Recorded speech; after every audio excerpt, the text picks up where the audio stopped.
Glory to God. தேவனுக்கு மகிமை உண்டாவதாக. தேவனுக்கு மகிமை கலுகுను గాక. Let us all turn our Bibles to 1 Corinthians. முதலாம் கொரிந்தியரின் புத்தகத்துக்கு நேராக நம்முடைய வேதங்களை நாம் திருப்புவோம். మొదటి కొరింథీయుల వైపుగా మన యొక్క పరిశుద్ధ గ్రంథాన్ని తిప్పుకుందాం. 1 verse 9. முதலாம் கொரிந்தியர் முதலாம் அதிகாரத்தின் 9ஆம் வசனம். మొదటి కొరింథీయులు మొదటి అధ్యాయము 9వ వాక్యము. தம்முடைய குமாரனும் நம்முடைய கர்த்தருமாயிருக்கிற இயேசு கிறிஸ்துவுடனே ஐக்கியமாயிருப்பதற்கு உங்களை அழைத்த தேவன் உண்மையுள்ளவர்.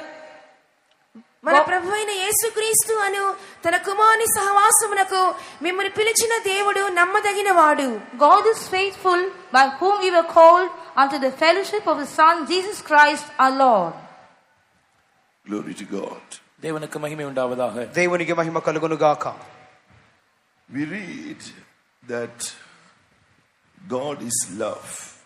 தேவன் அன்பாகவே இருக்கிறார் என்று நாம் வாசிக்கிறோம். దేవుడు ప్రేమయ్య ఉన్నాడు అని మనం చదువుచున్నాము. And God created man in order to reveal his love to man.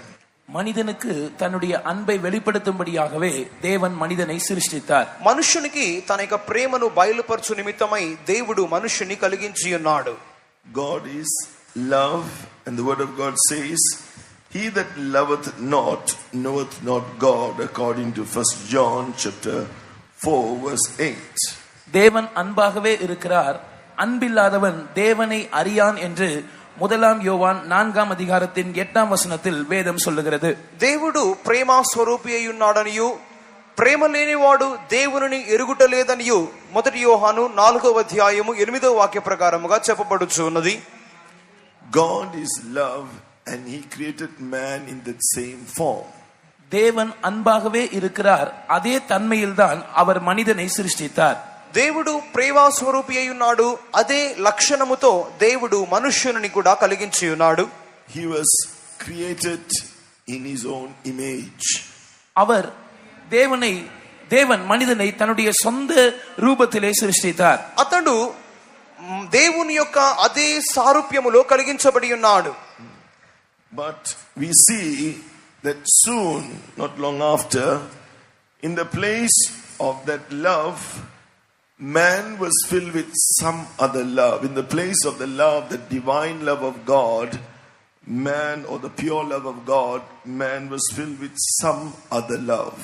ஆனால் ரொம்ப நாட்கள் ஆகவில்லை, வெகு சீக்கிரத்திலேயே தேவனுடைய தூய்மையான அந்த அன்பு, தேவனுடைய திவ்ய அன்பு இருக்க வேண்டிய இடத்திலே மனிதன் வேறு சில అన్య అన్பினால் నిరపపட்டான் என்பதை நாம் பார்க்கிறோம். కానీ చాలా దినములు తీసుకోలేదు, కానీ చాలా త్వరలోనే దేవుని యొక్క పరిశుద్ధమైన ఆ యొక్క పవిత్రమైన ప్రేమ యొక్క స్థానములో మనుషుడైతే ఇంకొక విధములైన ఇతర విధములైనటువంటి ప్రేమలతో అతడు నింపబడి ఉన్నాడు.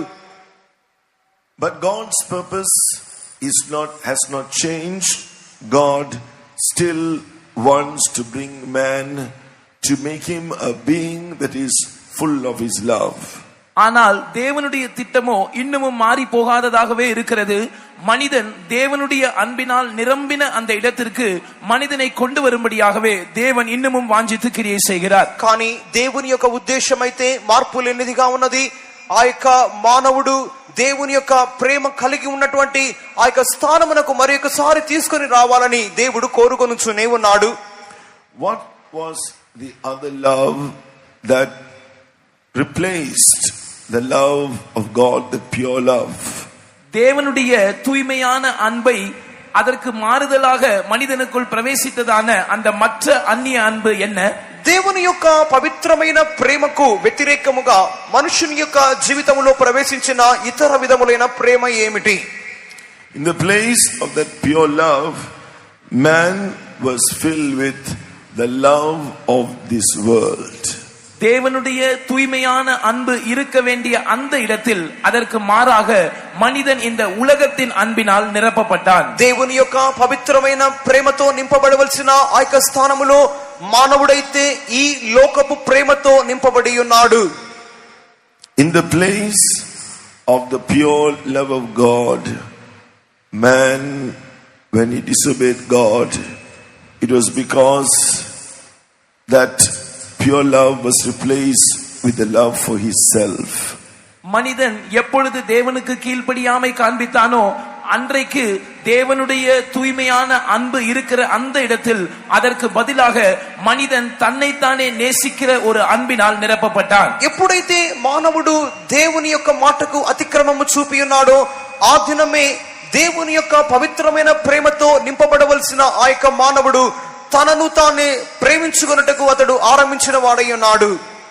God's purpose concerning man is that he should be found holy and without blame before him in love. மனிதன் தனக்கு முன்பாக அன்பில் பரிசுத்தம் உள்ளவனும் குற்றமில்லாதவனுமாய் காணப்பட வேண்டும் என்பதே மனிதனை குறித்த தேவனுடைய நோக்கமாக இருக்கிறது. మనుషుడైతే తన ఎదుట ప్రేమలో నిర్దోషిగాను నిష్కల్మషుడుగాను కనబడవలెను పవిత్రుడిగా కనబడవలెను అన్నది మానవుని గూర్చిన దేవుని యొక్క ఉద్దేశమై ఉన్నది. Every being that God created, he created with his word of love. தேவன் சிருஷ்டித்ததான ஒவ்வொரு சிருஷ்டியையும் தம்முடைய அன்பின் வார்த்தையை கொண்டே சிருஷ்டித்தார். దేవుడు సృష్టించినటువంటి ప్రతి సృష్టియు తన యొక్క ప్రేమపూరితమైనటువంటి వాక్కుతోనే సృష్టించి ఉన్నాడు. God gave a commandment to man when God created him and kept him in that garden. It was a commandment that was given in his love or through his love. தேவன் மனிதனை சிருஷ்டித்து அவனை அந்த தோட்டத்திலே கொண்டு வந்து வைத்தபோது அவனுக்கு கொடுக்கப்பட்டதான கட்டளையும் கூட அவர் அன்பினால் நிறைந்து அன்பின் மூலமாகவே கொடுத்த கட்டளையாக காணப்பட்டது. మనుషుని సృష్టించి ఆ యొక్క తోటలో ఉంచిన తరువాత మానవునికి ఇవ్వబడినటువంటి ఆ యొక్క ఆజ్ఞ కూడా ప్రేమతో నింపబడినదియు ప్రేమ మూలముగా ఇవ్వబడిన ఆజ్ఞగానే ఉన్నది. God wanted man to become like him. மனிதன் தேவனை போலவே மாற வேண்டும் என்று அவனை குறித்து தேவன் விரும்பினார். మానవుడు దేవుని వలె మారవలెను అని దేవుడు మానవుని పట్ల కోరియున్నాడు. But that involved, that was a work that God was doing as he continued to obey God's voice, as he continued to have fellowship with God. ஆனால் தேவன் அந்த திட்டத்தை தொடர்ந்து செயல்படுத்த வேண்டும் என்று சொன்னால் அவன் தொடர்ந்து தேவனுடைய வார்த்தைக்கு கீழ்ப்படிந்து தேவனோடு ஐக்கியம் உள்ளவனாக இருக்க வேண்டியது அவசியமாக இருந்தது. ఆ యొక్క క్రియలో దేవుడు కొనసాగించి ఆ యొక్క పనిలో నిమగ్నము కావాలని అన్నట్లయితే ఈ మానవుడు దేవుని యొక్క సహవాసములో కొనసాగించి నిలబడవలసిన వాడై ఉన్నాడు. But we see, if you will turn with me to Genesis chapter 3. என்னோடு கூட நீங்கள் ஆதியாகமம் 3ஆம் அதிகாரத்துக்கு நேராக உங்கள் வேதத்தை திருப்பினால் நாம் அங்கே காண்கிற விஷயம் என்ன? నాతో పాటు మీరు మీ పరిశుద్ధ గ్రంథములను ఆదికాండము 3వ అధ్యాయం వైపుగా తిప్పినట్లయితే అక్కడ చూస్తున్నటువంటి విషయం ఏమి? God gave a simple commandment to man that he should not eat of the fruit of a particular tree, and that was only for his blessings that God wanted him to obey his commandment. மனிதன் ஒரு குறிக்கப்பட்ட விருட்சத்தின் கனியை புசிக்க கூடாது என்ற மிக எளிதான ஒரு கட்டளையை தேவன் மனிதனுக்கு கொடுத்தார்.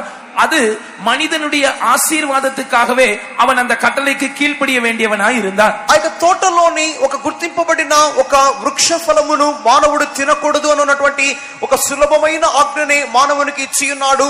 ఆ యొక్క ఆజ్ఞ మూలముగా ఆ యొక్క మానవుడు దేవుని ఆశీర్వాదము పొందునటువంటి ఉద్దేశముతోనే దానిని ఇచ్చి ఉన్నాడు. Even so, it is the same today.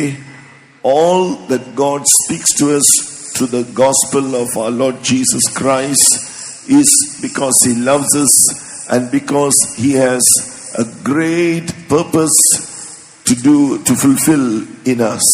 இதே காரியம் இன்றைக்கும் பொருந்தக்கூடியதாக இருக்கிறது.